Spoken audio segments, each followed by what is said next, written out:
प्रेम से बोलिए लक्ष्मी माता की जय। आप सभी का स्वागत है हमारे channel unique world of God में। भारतीय संस्कृति में देवी लक्ष्मी को धन, सुख, समृद्धि, वैभव और सौभाग्य की देवी माना गया है। कि देवी लक्ष्मी माता का दिन होता है। कहते हैं कि नियम से पूरे विधि विधान से यह व्रत किया जाए तो उसके घर में धन की कभी भी कोई कमी नहीं होती। श्रोताओं, यह व्रत वैसे तो शीघ्र फल देने वाला है, किंतु यदि कर्म त्रुटि या भाग्य त्रुटि के कारण व्रत का फल ना मिले तो निराश न हो। माँ लक्ष्मी पर असीम श्रद्धा रखते हुए 2-3 माह बाद पुनः व्रत प्रारंभ करना चाहिए तथा जब तक इच्छित फल न मिले तब तक तपस्या की भांति 2-2 माह के अंतराल में व्रत करने चाहिए। चालीसा का नियमित पाठ व वैभव लक्ष्मी का गुणगान करते रहना चाहिए। ऐसा करने से माँ लक्ष्मी अवश्य प्रसन्न होंगी और मनवांछित फल देंगी। व्रत के विधि विधान। किसी भी कार्य को विधि पूर्वक संपन्न करने के लिए उसके कुछ नियम होते हैं। माँ वैभव लक्ष्मी के व्रत को रखने के लिए कुछ विधि विधान हैं, जो इस प्रकार हैं। यह व्रत शुक्रवार के दिन रखा जाता है। इस व्रत को प्रत्येक श्रद्धालु, कुंवारी कन्या, स्त्री या पुरुष रख सकते हैं। यदि पति पत्नी इस व्रत को मिलकर रखें तो माँ लक्ष्मी अति प्रसन्न होती है। यह व्रत 7, 11, 21, 31, 51, 101 या उससे भी अधिक शुक्रवारों की मन्नत एवं मनोकामना मानकर रखा जा सकता है। व्रत हेतु मन एवं विचार शुद्ध होने चाहिए। व्रत करते समय मन में ऐसी स्वार्थ भावना नहीं रहनी चाहिए कि हमें धन प्राप्त करना है या धन की प्राप्ति के लिए हम यह व्रत कर रहे हैं, बल्कि मन में हर क्षण ये भावना होनी चाहिए कि हमें माँ लक्ष्मी को प्रसन्न करना है, माँ लक्ष्मी की कृपा प्राप्त करनी है। माँ वैभव लक्ष्मी का व्रत घर पर ही श्रद्धा पूर्वक करना चाहिए, किंतु यदि किसी शुक्रवार को आप घर से बाहर हो तो उस शुक्रवार को व्रत स्थगित करके अगले शुक्रवार को करें। राजस्वला नारियां भी उन दिनों के शुक्रवार छोड़ सकती हैं। बीमारी की हालत में भी वह शुक्रवार छोड़कर अगले शुक्रवार को ही व्रत रखें। कुल मिलाकर व्रतों की संख्या उतनी होनी चाहिए जितने शुक्रवारों की आपने मन्नत मांग रखी है। अंतिम शुक्रवार को विधि पूर्वक माँ वैभव लक्ष्मी के व्रत का उद्यापन करना चाहिए। व्रत संपूर्ण हो जाने पर लक्ष्मी पूजन के उपरांत श्रद्धा पूर्वक 7 कन्याओं को भोजन कराना चाहिए। व्रत की संपूर्णता पर उद्यापन के उपरांत अपनी श्रद्धा अनुसार माँ वैभव लक्ष्मी की व्रत कथा 11, 21, 31, 51, 101 या 501 या अधिक पुस्तकें अपने आस पड़ोस, मित्रों एवं संबंधियों में बांटनी चाहिए।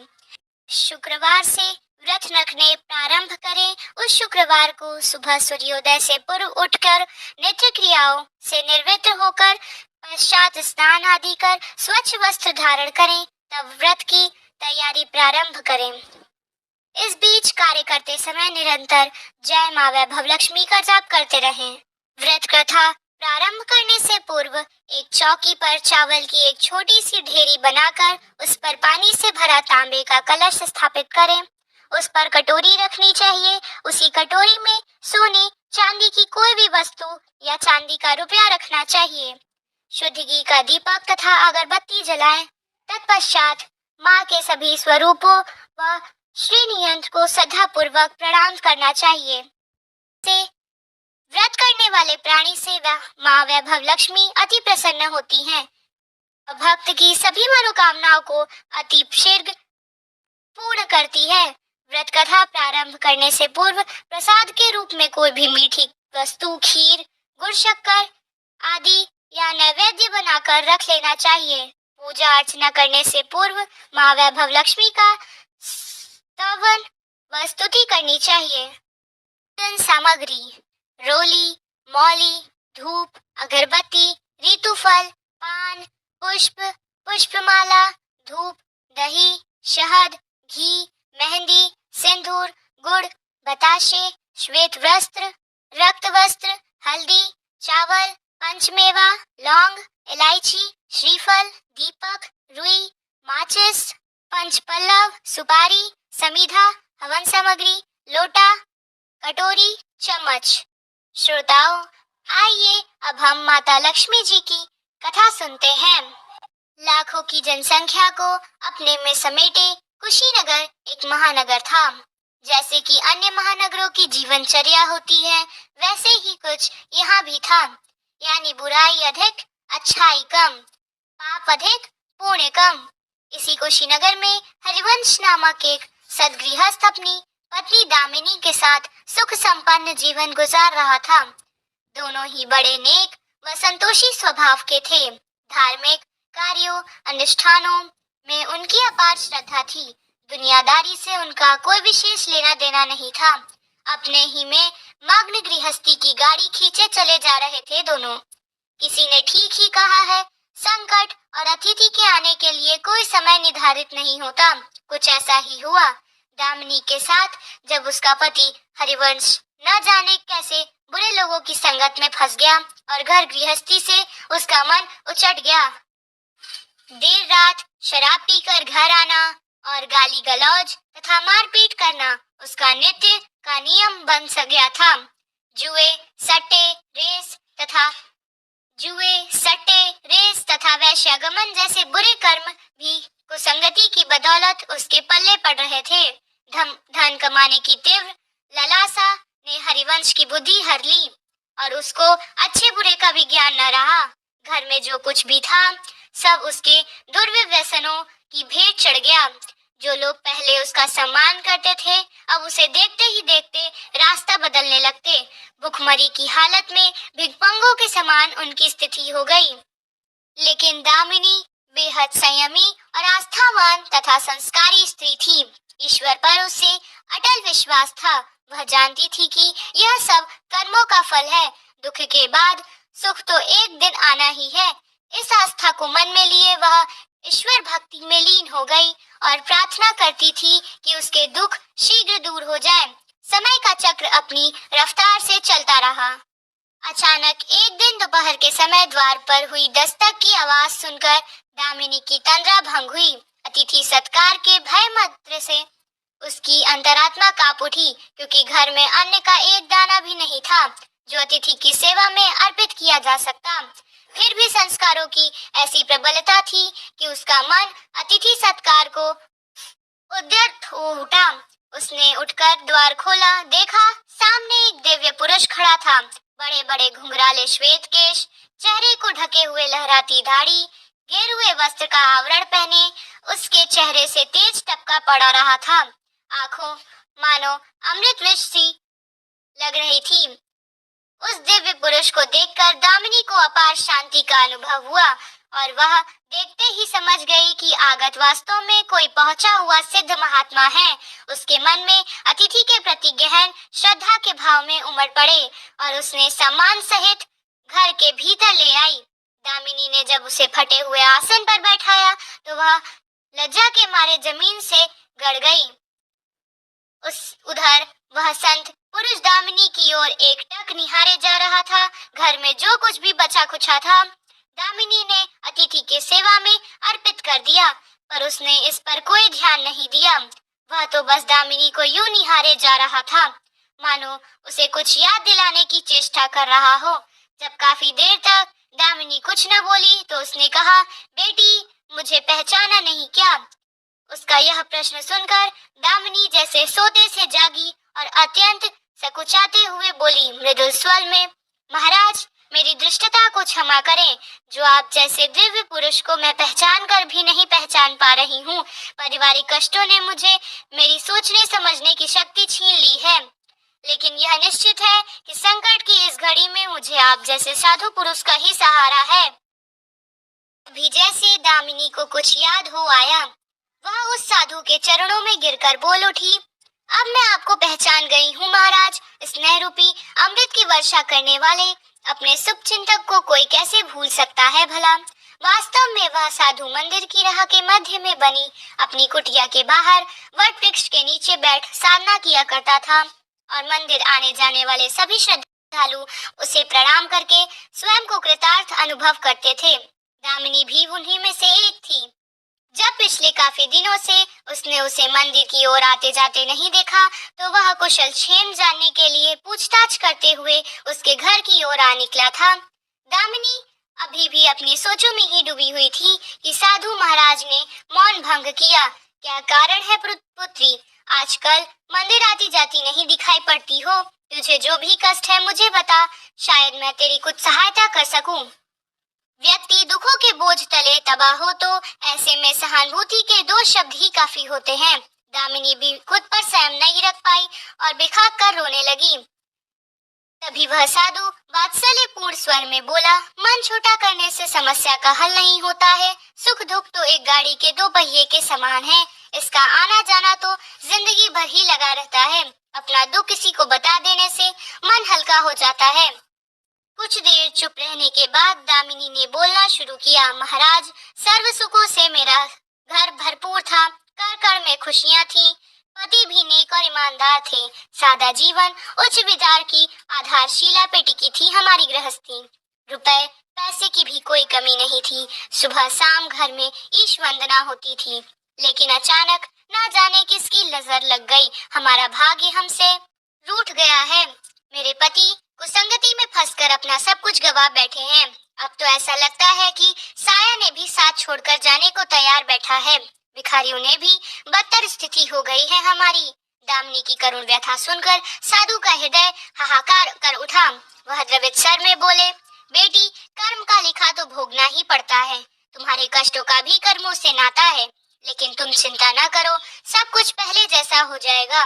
दुख के बाद ही सुख आता है। दुख सहे बिना दुख की अच्छी अनुभूति हो नहीं सकती। तुम माँ लक्ष्मी के प्रति श्रद्धा जारी रखो। सब उद्धार करने से प्रेम की छलकता सागर है माँ लक्ष्मी। अपने भक्तों पर सदैव उनकी कृपा दृष्टि रहती है। तुम संपूर्ण आस्था के साथ माँ वैभव लक्ष्मी का व्रत करना शुरू करो। तुम्हारी साधना अवश्य रंग लाएगी। दामिनी एक संस्कारी स्त्री थी। धर्म कर्म में उसकी अगाध आस्था थी। माँ वैभव लक्ष्मी के व्रत की बात सुनकर उसका चेहरा दमक उठा। बोली, महाराज, यदि इस व्रत को करने से मेरे परिवार पर आई विपदा टल सकती है तो मैं इसे जरूर करूंगी। आप मुझे बताएं कि इस व्रत को कब और कैसे किया जाता है। साधु महाराज दामिनी की भक्ति भावना देखकर प्रसन्न हो गए। बोले, बेटी, सारे जगत का कल्याण करने वाली माँ वैभव लक्ष्मी के व्रत की विधि मैं जन कल्याणार्थ तुम्हें बता रहा हूँ। प्रत्येक शुक्रवार को यह व्रत किया जाता है। सर्वप्रथम जितने शुक्रवार को यह व्रत करना हो उसका संकल्प लेकर माँ वैभव लक्ष्मी को मन ही मन प्रणाम करें। स्नान आदि से निर्वृत्त होकर स्वच्छ धवल वस्त्र पहनकर पूरब दिशा की ओर मुंह कर आसन पर बैठें। सामने एक चौकी पर चावल की एक ढेरी लगाकर उस पर पानी से भरा कलश स्थापित करें जो तांबे का होना चाहिए। कलश को कटोरी से ढक दें और उस कटोरी में कोई भी स्वर्णाभूषण रखें। सोना ना हो तो चांदी का ही आभूषण रख दें। वही पास में ना हो तो रुपए का ही सिक्का रख दें। शुद्ध घी का दीपक तथा अगरबत्ती जलाएं और मन ही मन पूर्ण श्रद्धा के साथ माँ वैभव लक्ष्मी का जाप करते रहें। श्री मंत्र या माँ लक्ष्मी का प्रिय मंत्र, उसे शत शत नमन करें। साथ ही माँ वैभव लक्ष्मी के सभी स्वरूपों को नमस्कार करें। कटोरी में रखे गहने या रुपए पर हल्दी, कुमकुम तथा अक्षत अर्पित करें। कोई भी मिष्ठान प्रसाद रूप में रखें। संभव ना हो पाए तो गुड़ या शक्कर से भी काम चल सकता है। फिर श्रद्धा पूर्वक माँ की आरती करके 14 बार प्रेम सहित बोले, जय माँ वैभव लक्ष्मी। माँ वैभव लक्ष्मी मेरी मनोकामना पूरी करे, ऐसा संकल्प लेकर से माँ को विनती करें। प्रसाद बांटें और स्वयं भी ग्रहण करें। दिन में एक बार सात्विक भोजन करें। यदि संभव हो तो उपवास रख ले। पूजा में रखा गहना या रुपया लाल कपड़े में लपेटकर सुरक्षित रख ले। यह आगे आने वाले शुक्रवार को पूजा में भी काम आएगा। कलश में भरा जल तुलसी के पौधे को समर्पित कर दें तथा अक्षत पक्षियों को आहार स्वरूप में डालें। ऐसी शास्त्रोक्त विधि से व्रत करने से शीघ्र फल मिलता है। साधु महाराज ने मुखारविंद से यह वृतांत सुनाकर दामिनी पुलकित हो उठी। उनके चरण स्पर्श कर उत्साहित स्वर में बोली, अब लगे हाथ उद्यापन की भी विधि बता दे। महाराज, इसके बिना तो व्रत अधूरा ही रह जाएगा। अवश्य बेटी, कहकर साधु महाराज उद्यापन की विधि बताने लगे। चाहे जितने भी शुक्रवार प्राय 11 या 21 व्रत करने से संकल्प लिया हो तो, लेकिन माँ के मन में वैभव लक्ष्मी के प्रति श्रद्धा तथा आस्था बराबर बनी रहनी चाहिए। जिस दिन अंतिम शुक्रवार का व्रत हो, उस दिन शास्त्रोक्त विधि से उद्यापन करना चाहिए। अन्य शुक्रवार की भांति इस दिन भी पूजन करें। हाँ, प्रसाद के रूप में खीर अवश्य रखें। पूजा के बाद नारियल फोड़कर 7 कुंवारी कन्याओं के चरण धोकर कुमकुम का तिलक लगाकर पूजन करें। उन्हें सामर्थ्य अनुसार दक्षिणा दें और माँ वैभव लक्ष्मी व्रत की पुस्तकें उपहार स्वरूप में भेंट दें। फिर प्रसाद के रूप में खीर वितरित करें। अब माँ वैभव लक्ष्मी के सभी स्वरूपों को ही मन नमन करते हुए कहें, हे माँ, यदि मैंने शुद्ध तथा निर्मल हृदय से आपकी स्तुति करते हुए वैभव लक्ष्मी व्रत विधि विधान अनुसार पूर्ण किए हो तो मेरी मनोकामना अवश्य पूरी करना। संतानहीनों को संतान देने वाली, दुखियों का दुख हरने वाली, अखंड सौभाग्य का वरदान देने वाली, कुंवारी कन्याओं को मन चाहा वर दिलाने वाली माँ वैभव लक्ष्मी, आपकी महिमा अपरंपार है। अपने हर भक्त की विपत्तियां हरकर उन्हें सुख समृद्धि प्रदान करना। साधु महाराज से वैभव लक्ष्मी व्रत का शास्त्रोक्त ज्ञान प्राप्त करके दामिनी भाव विभोर उठी। उसके अपने मन के अंदर एक अनोखे तथा असीमित आत्मबल का संचार होता महसूस हुआ।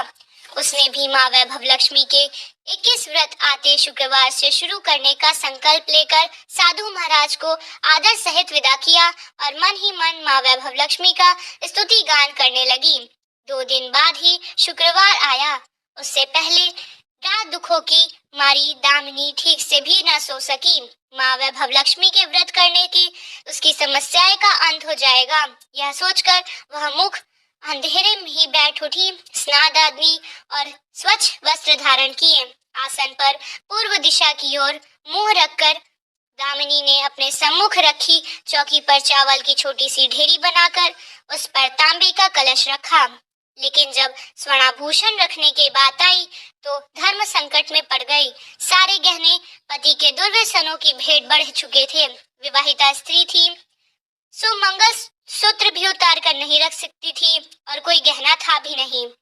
तभी उसे उन नन्ही पायलों का स्मरण हो गया जो उसने अपने आने वाले संतान के लिए बनवा कर रखा था और पति के निगाहों से बचा रखा था। उसने झटपट वह पायलें निकाली और गंगा जल से धोकर उन्हें शुद्ध करके कलश में रखी और कटोरी में डाल दिया। डिब्बे की तली में से बची कुछ ही शक्कर निकालकर उसे प्रसाद के रूप में रखा और विधि अनुसार व्रत किया। सर्वप्रथम उसने अपने पति को प्रसाद दिया। आने वाले पूरा सप्ताह बड़ी ही हंसी खुशी से बीता। बात पर झल्ला उठने वाला उसका पति अपेक्षाकृत शांत तथा संयत रहा। कोई मारपीट तथा कलेश घर में नहीं हुआ। इसे दामिनी ने माँ वैभव लक्ष्मी का चमत्कार समझा और मन ही मन उन्हें प्रणाम किया। माँ वैभव लक्ष्मी के प्रति उसकी आस्था और भी बलवती होती गई। इसी प्रकार शास्त्रोक्त विधि से दामिनी ने 20 शुक्रवार के व्रत पूरे किए। इस बीच कई परिवर्तन हुए। उसका पति को संगति छोड़कर सीधी राह पर आ गया था और उसका कामकाज भी जमने लगा था। घर में यदि किसी चीज की बहुतायत नहीं थी तो कमी भी नहीं रह गई थी। यह सब माँ वैभव लक्ष्मी के चमत्कार और दामिनी की आस्था तथा विश्वास का परिणाम था। 21वें शुक्रवार को व्रत तथा उद्यापन करना था। साधु महाराज के वचन अभी भी मानो दामिनी के कानों में गूंज रहे थे। उनकी बताई गई विधि के अनुसार ही दामिनी ने शास्त्रोक्त विधि से उद्यापन किया। 7 कुंवारी कन्याओं को भोजन कराकर दक्षिणा दी। आसपास की सौभाग्यवती स्त्रियों में प्रसाद तथा माँ वैभव लक्ष्मी व्रत कथा की पुस्तकें वितरित की। माँ वैभव लक्ष्मी के हर स्वरूप को प्रणाम किया और कहा, आपकी महिमा निराली है माँ, आपने मेरे सारे दुख हर लिए, मेरी सभी मनोकामनाएं पूर्ण कर दी। मेरा उजड़ा घर फिर से बस गया। मेरा एक नया जीवन आप ही की देन है माँ। मैं आजीवन आपकी पूजा अर्चना करूंगी और दूसरों को भी आपकी महिमा से अवगत कराकर वैभव लक्ष्मी के व्रत करने के लिए प्रेरित करूंगी। बोलो जय माँ वैभव लक्ष्मी, आपकी सदा ही जय हो। आइए अब हम सुनते हैं माँ लक्ष्मी जी की आरती। जय लक्ष्मी माता मैया जय लक्ष्मी माता, तुमको निश दिन सेवत हर विष्णु विधाता। ओम जय लक्ष्मी माता उमा रमा ब्रह्माणी, तू ही जग माता। सूर्य चंद्रमा ध्यावत नारद ऋषि गाता। ओम जय लक्ष्मी माता दुर्गा रूप निरंजनी सुख संपत्ति दाता। जो कोई तुमको ध्यावत रिद्धि सिद्धि धन पाता।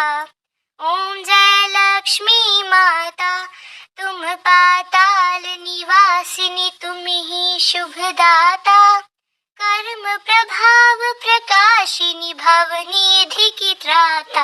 ओम जय लक्ष्मी माता जिस घर में तुम रहती तह सब सद्गुण आता।